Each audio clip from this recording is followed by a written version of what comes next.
ကျေဘက်ကငကျေဘက်ကထွက်နေတာထွက်နေငကျေဘက်ကអော်နေတာကျေဘက်ကမရှိသေးဘူးကျေဘက်ကမရှိဘူးငကျေထက်អော်နေခုနကျေဘက်ကရှိလို့ဟိုဘက်ကယူသွားပြီခုနအခုပြောလိုက်ရပြီနောက်ကောင်းဘူး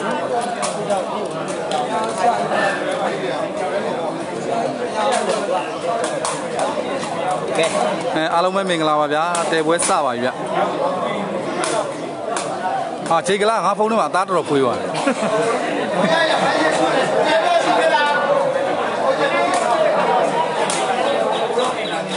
ဟုတ်တယ်ခြေကလာဟာ6ပေါက်ပါသားတွေပဲပြူကုန်နော်ကောင်းလိုက်လားကောင်း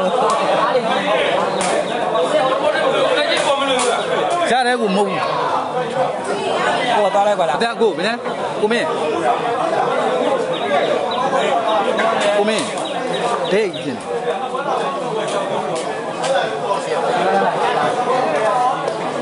ဟုတ်ကဲ့မင်္ဂလာပါဗျအခုကတော့တဲပွဲပါပိုက်က9ပေ6အနိုင်အိုးပန်းပါဗျစားဘက်ကတော့ခုံလုံးမပါဘူးဗျဒီဘက်ကတော့ဂျေကလာ6ပေါက်ကြားကွက်ဟိုဘက်ကတော့ဂျေကလာကတော့အင်ကြီးမဲဝတ်ထားတဲ့ဈေးဖြူနဲ့အသားဖြူနဲ့ပေါ့နော်ရှမ်းတရုတ်ဂျေကလာပါဒီဘက်ကတော့ရှောက်လာတော့ဦးကျမလို့ခေါ်ပါတယ်အခုလိုက်ချက်ပြမရှောက်6ပေါက်ပါကြားကွက်ပါဗျဟိုဘက်ကတော့ဒီလုံးကျမရပုံမျိုးတာဦးကျမရေတက်တဲ့ကြီးကိုပိတ်နေတယ်ဟိုဘက်ကချင်းနေတယ်ဟိုဘက်က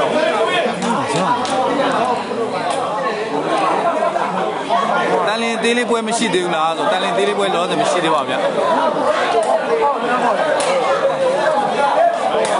ဟုတ်ကဲ့ပါဗျစောင့်နေတာဗျမှန်ပါတယ်ဗျကဲကျွန်တော် line လွှင့်နေပါတယ်ဗျ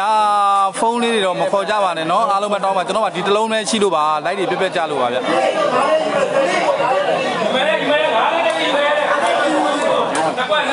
ဟုတ်ကဲ့ပါဗျ9ပေ8ကတော့ပါစာအောက်ခံပါ9ပေ6ကတော့ open အနှိုက်ပါဗျ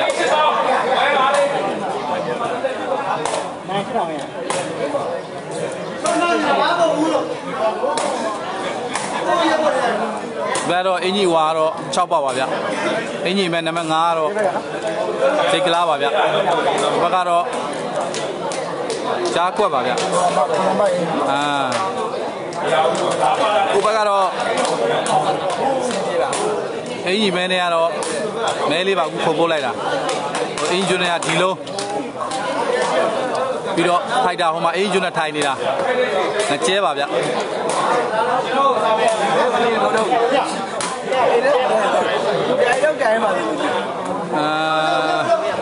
ကဲပွဲစပါတော့မယ်ဗျာကျွန်တော်ပြေဦးလေ like and share လေးချက်တော့လုပ်ပေးပါနော်အားလုံးပဲကျေးဇူးတင်ပါတယ်ဗျကျွန်တော်လည်းမွေးနာကြားတဲ့ခါကျွန်တော်ပွဲတွေရတယ်ကျွန်တော်ထဲမှာတော့နဲနေတော့ရောင်ဝိုင်းလေးလဲလာလိုက်လို့လွတ်မှာပေါ့ဒီလေးတို့ဖိတ်ရင်ကိုကြီးတို့လာမှာပေါ့နော်ရှယ်လေးအခုဖွင့်လေဖွင့်ဖုန်းဖွင့်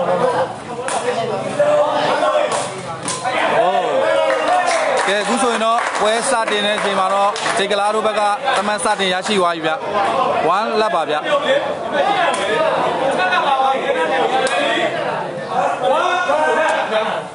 ောက်နေတော့ပို့ပါတယ်ကိုကောင်သုံးကြရင်ကြောက်လို့လက်1ပါဗျ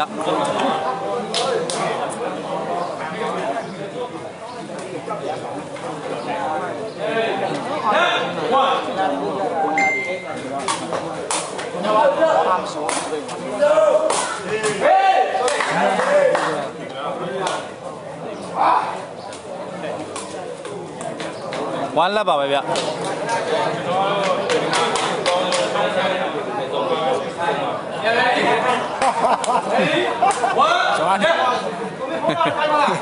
ခိုင်းလိုက်ရတယ်ဆိုရဖြစ်ဖို့ပြဟုတ်တယ်ကျင်းနဲ့ကျွန်တော်လည်းတွေ့ကျွန်တော်စစ်ကောက်လာပြင်မနေဘူး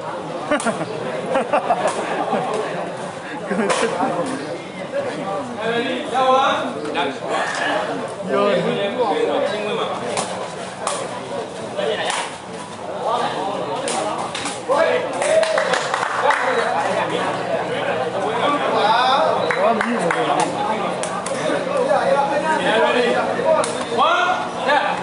1လက်ပါပဲဗျ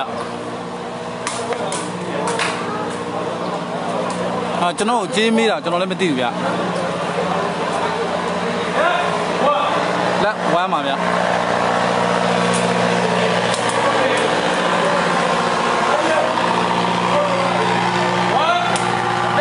ဝမ်းလက်ပါ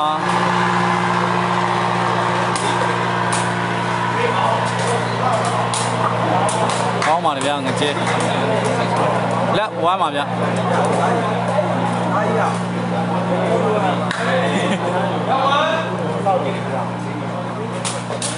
ဘယ်မှာလဲကိုဆိုကျွန်တော်တို့ဥစားမှာဗျတောင်ဂျပန်မှာပါဝမ်းလက်ပါဗျကဲအခုဆိုရင်တော့6ပေါက်စားပိတ်လုံးပေါက်သွားတဲ့အတွက်2လက်ဖြစ်သွားပါဗျကျွန်တော်တို့ကွင်းမေးချင်းတိခတ်မှာ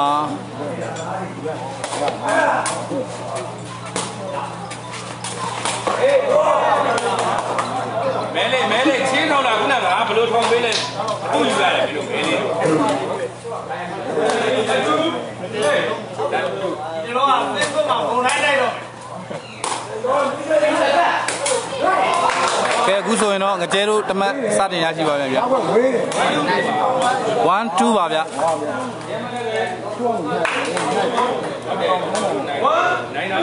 1 2ပါဗျ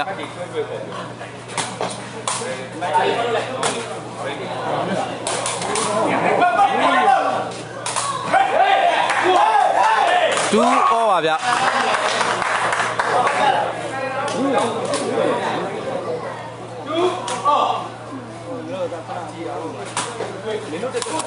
ဝေးပါလေတိတယ်လေစားတာမသုံးတတ်လို့သုံးတတ်ရင်ပြေးလိုက်ဟုတ်2 all ပါဗျဟိုကအေးဆက်ဘုံမခေါ်ဘုံလည်းမကြည့်ပါဝန်နာမီယာမှာနေတဲ့အေးလို့ကဲခုဆိုရင်တော့ကြားတယ်သားလေးပေးလိုက်ပါကြားတယ်ဘယ်လောက်ရှိလိုက်လဲဘူးရောကြားတယ်ဘူးမှန်တယ်ကွန်မန့်ဟုတ်တာ3 2ပါဗျ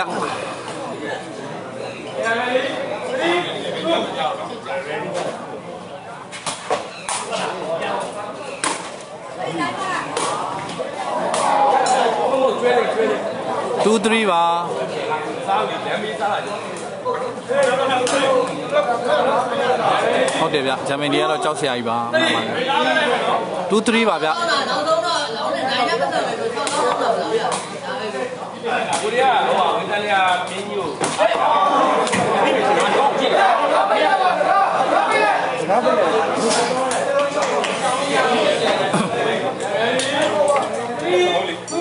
3 2ပါဗျ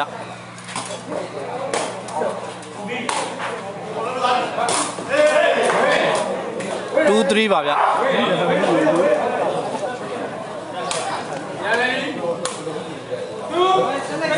2 3ပါဗျကိုကြီးကလက်ကောင်းမတောက်ဘူး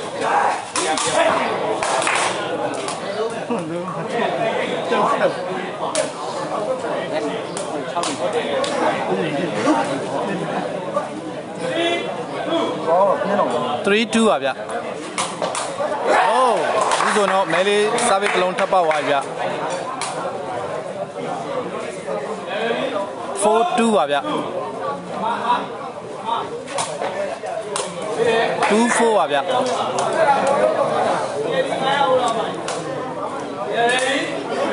ဒီလာတဲ့ပွဲမရှိပါဘူးဗျ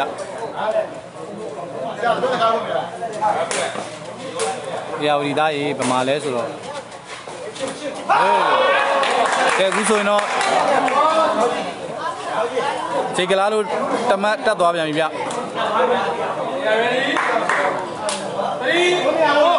4ပါဗျအကျဲတို့က4မှတ်ခြေကလားတို့က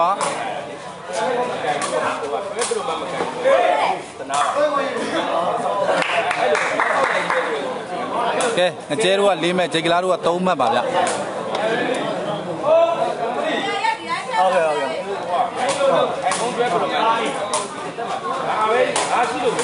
ကြပါလေဗျချင်းတော့ကမှာအားလောက်အားရောက်ပဲ ဟုတ်တယ်ဗျနှစ်ပွဲခံမှာပါ9ပြီ8ကတော့ပါထားခံပါဗျကော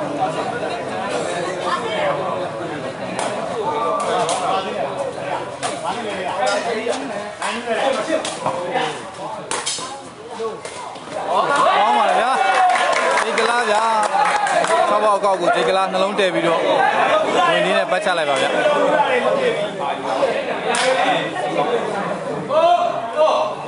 4 all ပါဗျာအခုဒီပွဲလွင့်နေရမဟုတ်လားဟုတ်ဒီဆိုရင်တော့ဒီကလာဘရောငကျဲကိုမိသွားပြန်ပြီဗျာတလေအကောက်ဗျာဒီနေ့5-4ပါဗျာဒီကလာတို့က9မှတ်ငကျဲတို့ကတော့4မှတ်ပါဗျာ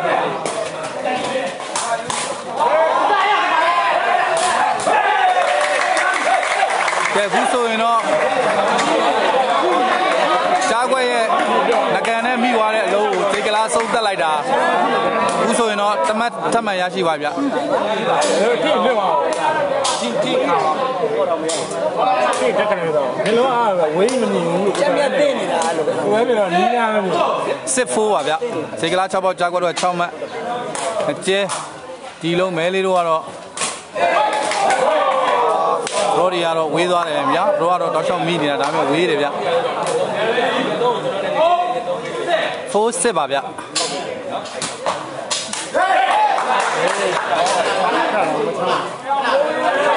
ကဲအခုဆိုရင်တော့မဲလေးစားပစ်တစ်လုံးပေါက်သွားပြန်ပြီဗျာ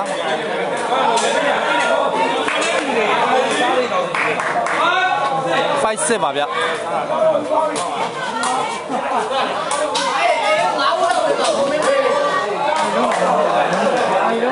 ဟုတ်တယ်ဒီပွဲကတော့သူတပံကိုတပံနဲ့ကြီးကောင်းတဲ့ပွဲပါဗျာ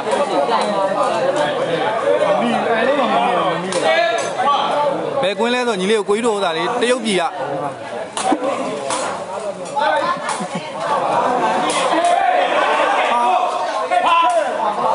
ဖောင်းတယ်မမရကဲဘူးဆိုရင်တော့ဟုတ်တယ်မင်းကောင်းတယ်အကျဲဖောင်းသွားတာကြိုးတင်နေလို့အနာဂတ်ကိုကြိုးတင်နေတယ်ဒီအဲ့ဒါမို့သူကဖောင်းပြောလိုက်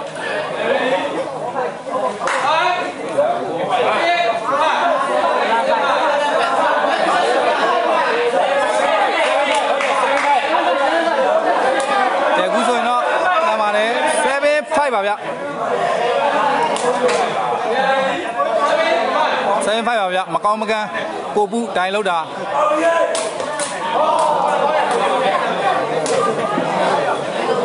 5-7ပါဗျ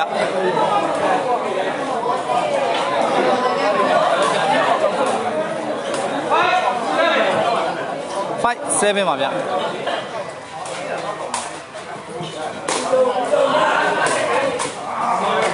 7-5ပါဗျကိုကျွန်တော်ရေးတိုင်းမှာကောင်းတယ်ပို့ပါဘူးလို့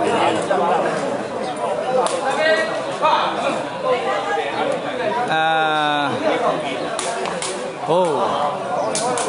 ကတော့ချဘောစားပေးသေးသွားတဲ့အတွက်5-7ပါဗျဟုတ်ပါတယ်ဗျ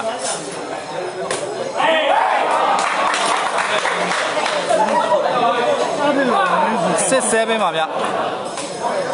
ဒီဆိုရင်တော့အမတ်တွေကတော့ပွဲကတော့သူတပြန်ကိုတပြန်ပဲကြီးကောင်းတဲ့ပွဲတွေပါဒီပွဲကတော့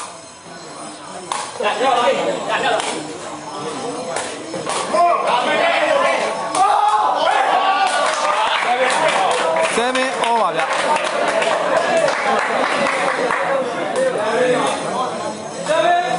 ကောင်းပါလေဗျာဒီကမဲလေးအစဲထောက်ကလည်းကောင်းပါလေဗျာ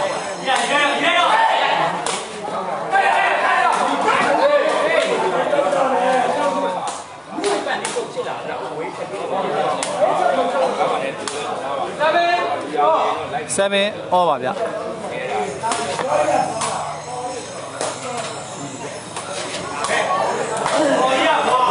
အကျကတော့အပေါ်ပေါက်တာကတော့ကောင်းပါလေဗျဒီကလာ bro ဘောတော့ကြော်ပါလေ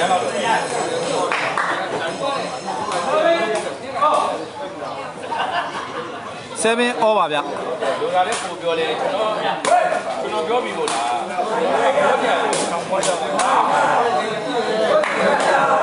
7 all 7ပါ ပွဲရတော့တကယ်ညီနေပါလေ အားလုံးရ30လောက်ပါ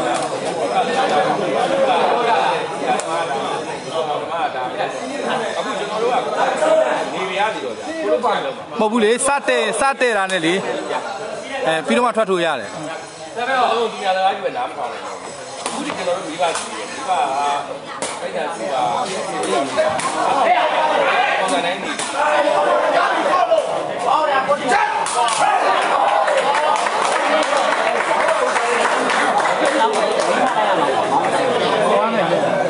ဟုတ်ပါလေဗျပွဲရတော့ကောင်းနေပါလေဗျာ ဘာမှမပြေဘူးဆိုတော့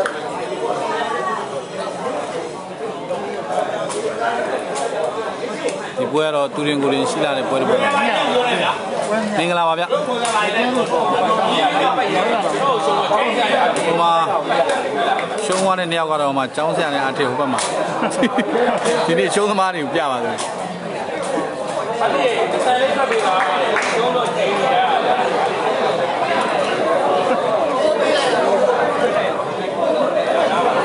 ဟုတ်တယ်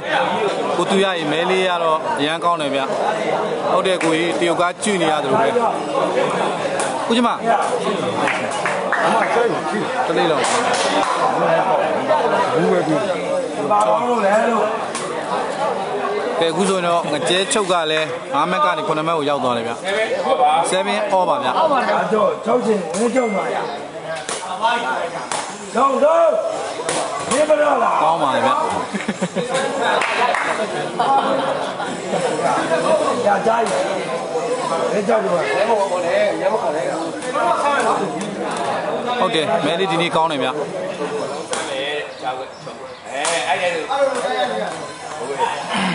အနိုင်လေးကြားရလို့ရလေ။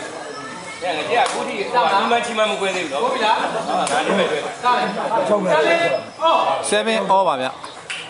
ကြားရဒီချက်ကြားရရ။အဲ့ဒါပဲလား။ဟေး။ကြိုက်တော့တယ်။ဟုတ်လား။ကြိုက်တော့တယ်။ဟေးကြာကြာကြီး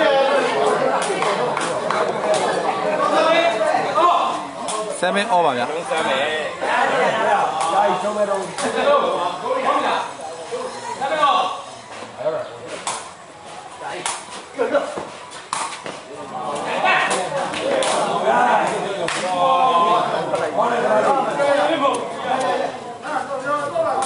7 all ပါပဲဗျ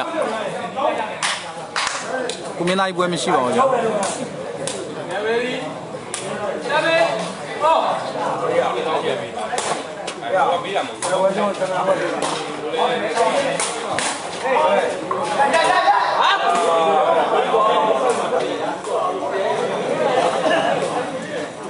7 all ပါဗျဟုတ်တယ်အားလုံးပါခိုင်းနေကအကိန်လို့အစီလို့ကလာရဲစော့မှာနှစ်သုံးပေးတယ်အကိန်ရဲ့အစီရဲ့အကိန်ရဲ့ကျွန်တော်လည်းအကျဲနဲ့လာခောက်ပြီးခေါ်ရဲရောင်းများတော့စော့အထိုင်လေးဟိုတက်ပေးပါခိုင်းပါလေခိုင်းရကြိုက်လုံးလာရောမှာခောက်ပြီးပဲကျွန်တော်လည်းတက်ပေးရိုးလို့7 all ပါဗျโอ้ဝေးပါလေဗျဟုတ်တယ်7 all ပါ7 all ပါပဲဗျရမရှိတာတရားနောက်ပွဲရှိသေးလားမချေပွဲရှိသေးလားဆရာလေးမချေပွဲရှိသေးလားကူဝဲကောင်းကြီးနဲ့ဖတ်ပြီမခတ်ဘူးမင်းတို့ကမင်းတို့အစိမ်းကြီးနဲ့ငါ့ကို2-1တောင်းတယ်ကောင်းတာပေါ့ကဲကိုလေးတက်ကြည့်ထားပါကျွန်တော်ကို2-1တောင်းတာအားနေတယ်လာလိုက်ချုပ်နေတာကွယ်ကောင်းပါလေဗျာဟိုလို့ကျေအခုဆိုရင်တော့7 all ပါပဲဗျရမကြပါကြပါ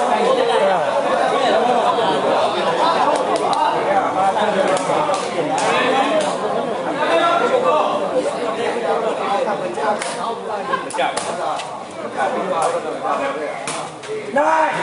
ဖြူနာပဲနိုင်တော့နိုင်ရ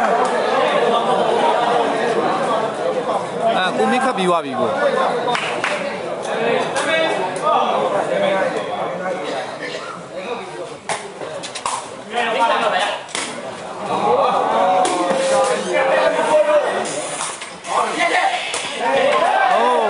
ကြားဘက်ကတော့အကျဲကိုလုံးနိုင်လိုက်ပြီဗျ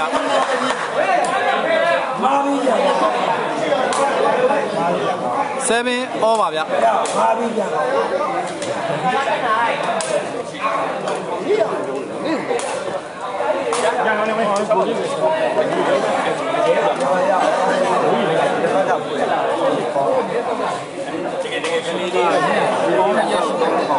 ဟိုဘက်မှာလွင့်နေရဗျ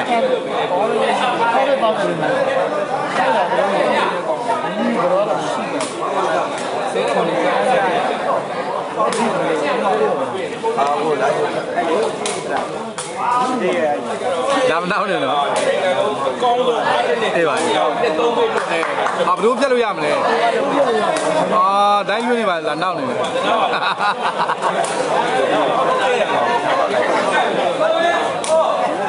အကိုရေကိုကတို့ရေအဲ့မှာကျွန်တော်ကအကိုဖုန်းဆက်တော့မကင်ဘူးဆိုလိုက်လွှင့်နေလို့ကိုဆိုရင်တော့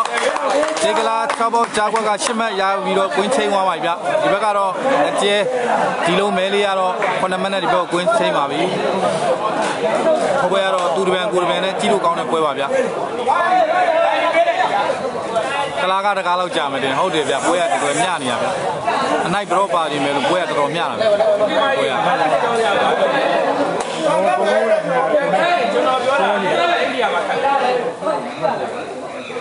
8 7ပါဗျ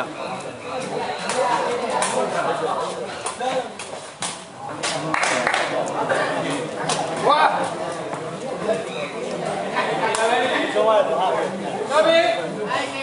7 8ပါဗျအားနေနေတာအိုးဒီဆိုရင်တော့အကျဲတို့တမတ်ထမှတ်ရရှိသွားပြီဗျ8 all ပါဗျဒီမျိုးနဲ့တော့ငါဒီကဘာလုံးခြေလိုက်လိုက်ဆိုတာဆိုတော့ငါ6ဆိုအဲ့ဒီဖိုက်တင်လို့ရတယ်ဆိုမေးရ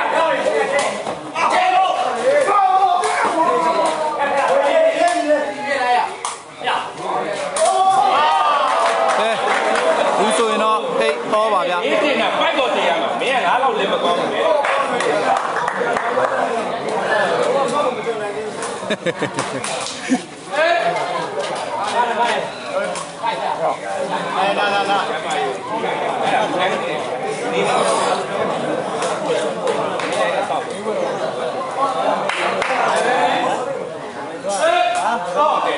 all ပါဗျတွေ့နေတွေ့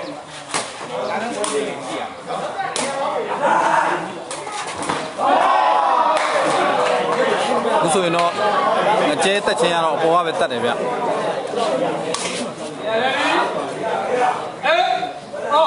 all ပါဗျရတ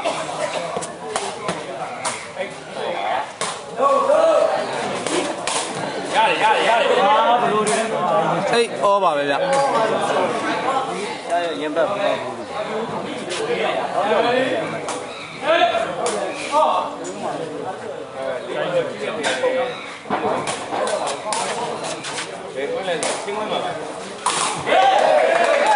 ဲခုဆိုရင်တော့6ပေါက်တို့တမန်ထပ်မံရရှိသွားပြီဗျ9 8ပါဗျပွဲရတော့တကယ်ကြည့်ကောင်းတဲ့ပွဲပါဗျမျှလဲမျှတယ်ဗျ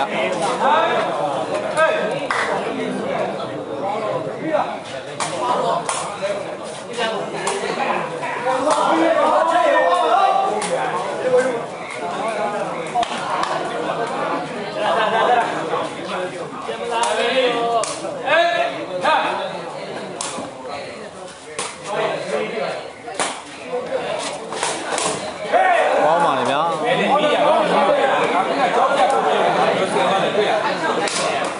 你要来到谁？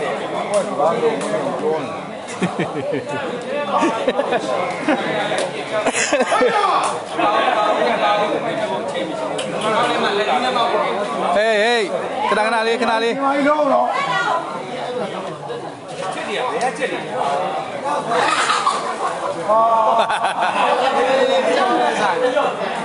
ဒီကစားဒီ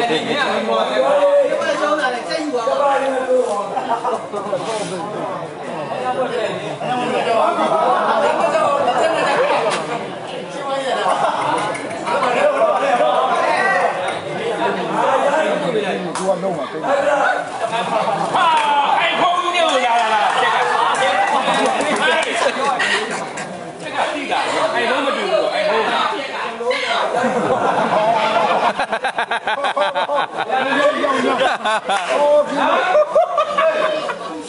9 8ပါဗျ8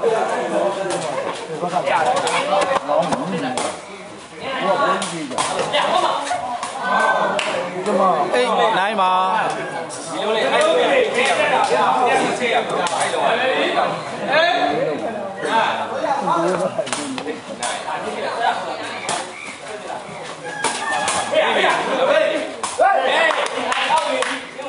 ကြားတယ်ဟာ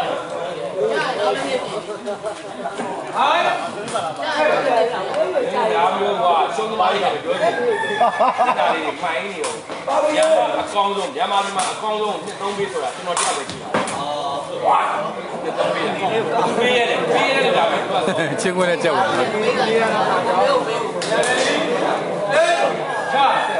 တယ်8 9ပါဗျတော့အစိုးရပေါ့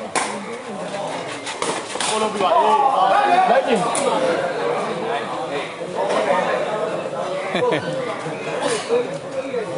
ကဲအခုဆိုရင်တော့ပွဲရတော့တကယ်ပွဲကောင်းတစ်ပွဲပါဗျ9 8ပါဗျ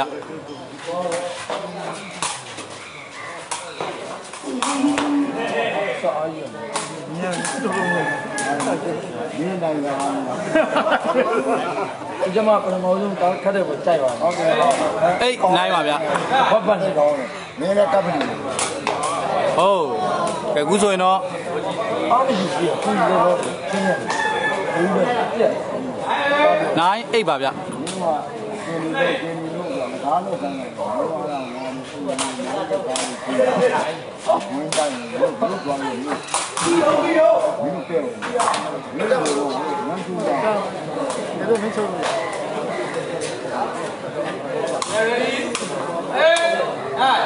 8 9ပါဗျ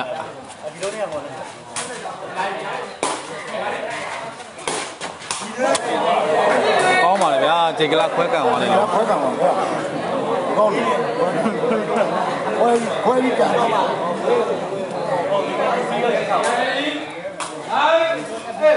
9 8ပါဗျာဘယ်လိုမှမြန်မာပြည်မှာတတိတော်မကိုင်းနေပို့တယ်တတိတော်ရေးကြတယ်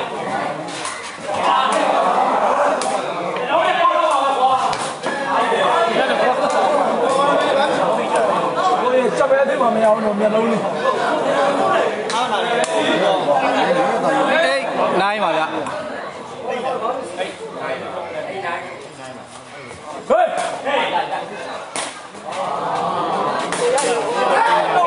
အခုဆိုရင်တော့9 all ပါဗျာ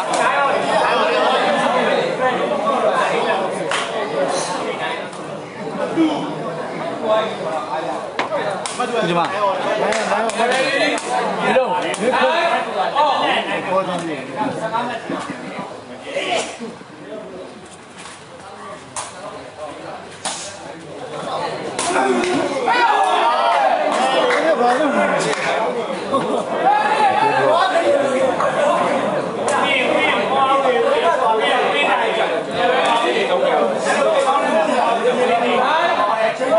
9 all ပါဗျာဟုတ်ဒီဆိုရင်တော့6ပေါက်တစ်လုံးပေါက်သွားပြန်ပြီဗျလက်9မှာ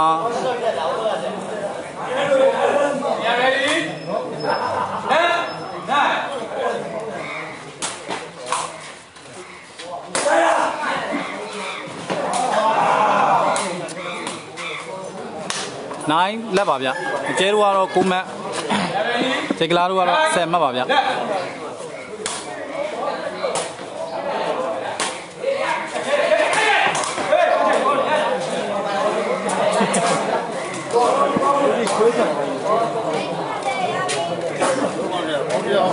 ောင်းမှုကြီးကိုလေးကဖုန်းသားလို့တစ်လုံးနဲ့တစ်လုံးနဲ့အဲ့တော့လိုက်ပြီးပြတ်ကြကုန်ပြပြဆိုပါမပြီးသေးဘူးလေပွဲကကောင်းနေတာ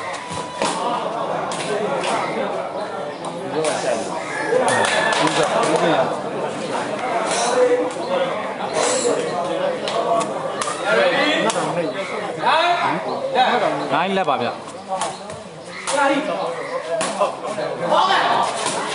ဟေးကြားလား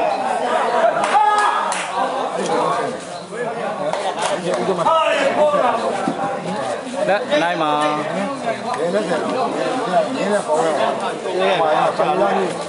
ရှင်းလား3နှစ်ရတယ်ခိုင်း3နှစ်ရတော့အားကြတယ်မှာဟိုပိတ် ပိုင်မြင်ရတော့5ပေ6အနိုင်ပါဗျနောက်တစ်ပွဲကတော့5ပေ8ကပါတောက်ခံမှာဒီလိုပါအဲ့ဒါထည့်တယ်အော်ဒီလိုကထည့်တယ်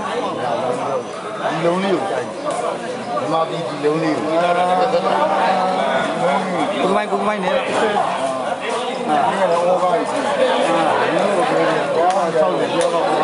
ဟုတ်တယ်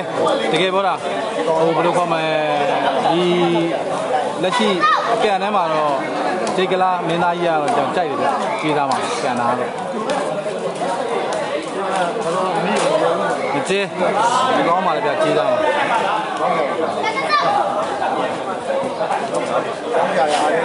မေးတာလည်းပြန်မပြောဘူးလေအင်ဂျီလေးမတွေ့လို့ပါ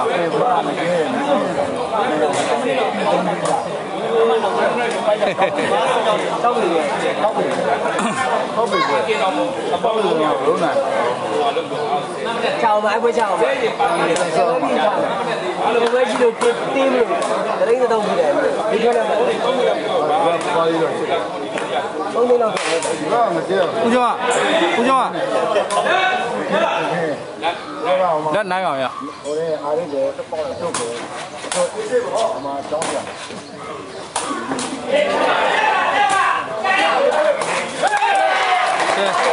ဒီဆိုရင်တော့6ပေါက်တစ်လုံးမိသွားတဲ့အတွက်ကိုဂျေကလာတို့ကတမတ်တက်သွားပြန်ပြီဗျ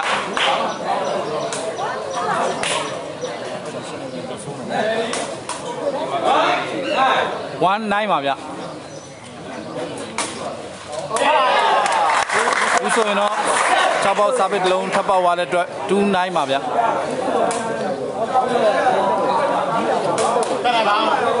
မင်္ဂလာပါဗျကြီးထဲမှာပဲပေါ့ဟိုမှာနောက်မှာပေါက်နေတယ်ဟောဆိုင်ထဲမှာဟောကျေးရော92ပါဗျ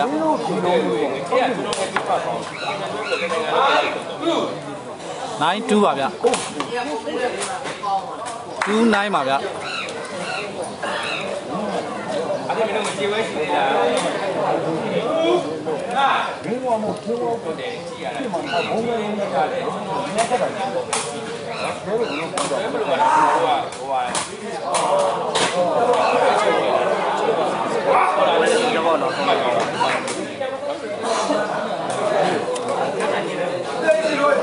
ကြီးအောင်မကြည့်နေချင်းတော်လေး92ပါဗျဟေး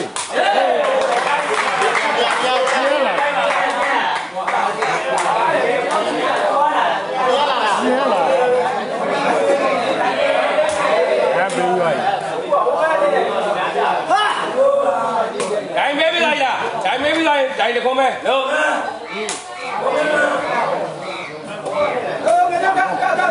ခက်တယ်တော့တစ်လုံးကြာရင်ကြောက်ဟိုဝေးတဲ့လုံးကြားတယ်လို့လိုက်ကြည့်ပါဘယ်လိုနေဘလို့ဒီပြ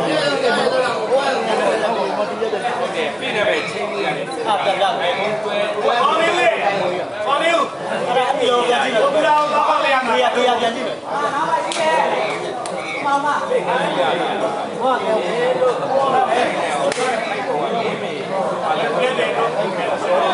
ဒီဖာနာအားဒီဖာနာလိုက်ဒီမှာဟုတ်တယ်လေနိုင်မပြောမချင်းတော့ဖမ်းပါကျွန်တော်ကျွန်တော်လည်းငင်းရတယ်။တရားတော့ပြရ။ဟုတ်လေတရားလို့လို့တရားဟုတ်တယ်ဟုတ်တယ်စိုးစိုးပါပဲပို့ပြီးတော့လိုက်အောင်ကြောက်အောင်ဟုတ်ပါတယ်တိုင်းပေါ်မချင်းခတ်မယ်အနေထားမှာတိုင်းမအော်တာကိုမခတ်ပဲရက်လိုက်တဲ့အတွက်ပေးလိုက်ရတယ်ဗျ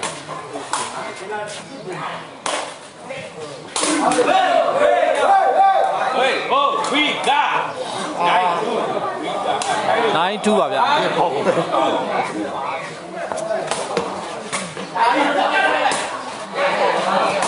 ဟေး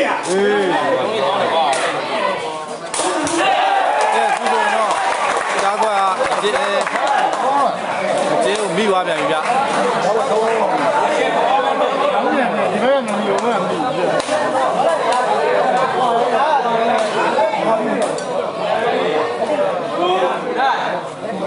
2 9ပါဗျ 9-2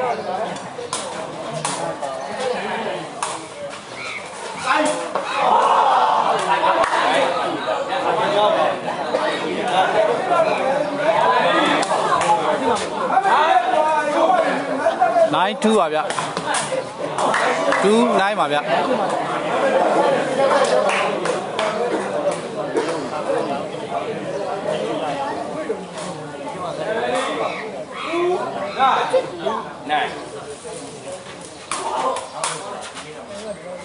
你就抓着。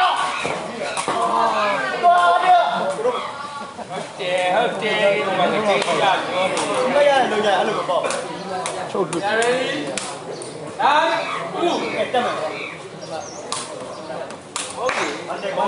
9-2 ပါဗျအကျဲတို့က9မှတ်ဂျေကလာတို့က12မှတ်ပါဗျ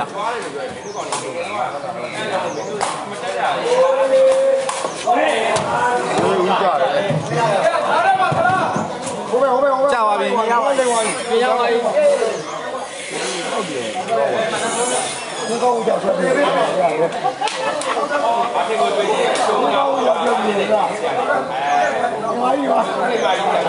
ိုရတော့ကုရပြန်နဲ့ကောင်းတဲ့ပွဲတွေပါဗျ2-9ပါဗျ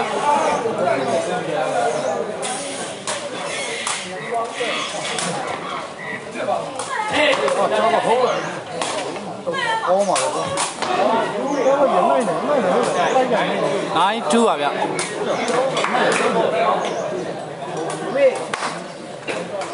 န်တော်သိရအောင်ပါကျွန်တော်တန်မကြားဘူး။နိုင်ဘူး။အဲ့ကြတော့တခြားပြေဘူး။ကျွန်တော်တန်ကြား2-9ပါဗျာ။ပုံနဲ့ကြည့်ရအောင်။ဒီလည်းဘယ်လောက်အောက်ဆိုပြောဟုတ်လေ။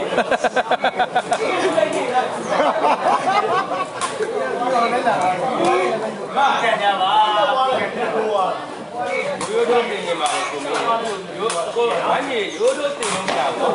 ။ဘာကြောင့်လဲဆိုတော့အခုဒီလားကိုလည်းကိုကအားကိုလေးစစ်သွားပြီ။နောက်လာကြရင်ကြောင်းပြ။ခုနကျွန်တော်ရိုး9-2ပါဗျာ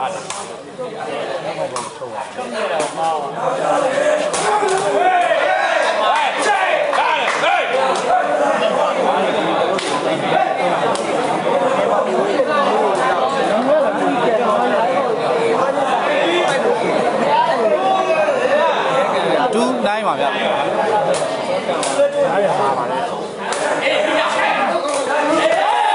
အခုဆိုရင်တော့ကြားပွဲနောက်တစ်လုံးပြီးပြန်ပြီဗျဟုတ်9ပါဗျမတင်မဲ့တဲ့ပွဲဗျဒီပွဲကဟုတ်9ပါလို့ရှိနေတော့ကောင်းတယ်ကြားပွဲနဲ့ပါလာတယ်ကဲအခုဆိုရင်တော့ point 9ပါဗျဂျေကလာတို့က point ကျဲတို့က9မှတ်ပါဗျ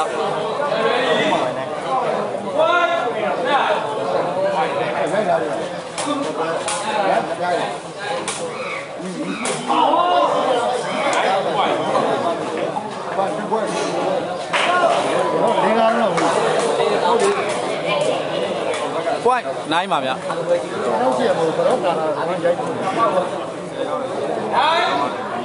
9 point မှာ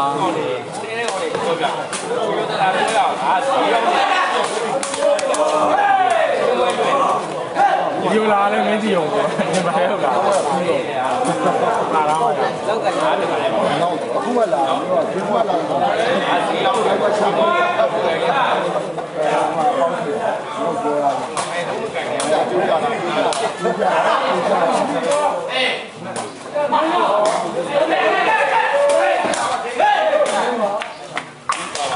ကဲအခုဆိုရင်တော့ပထမပွဲကိုတော့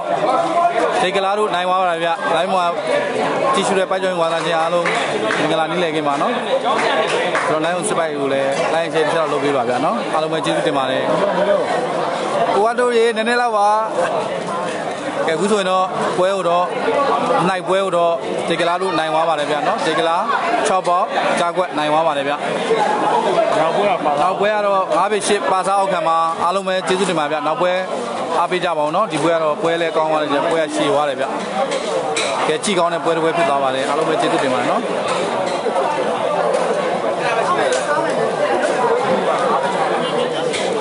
5 bit 8ဖြစ်သွားပါပြီเนาะဒီပွဲကတော့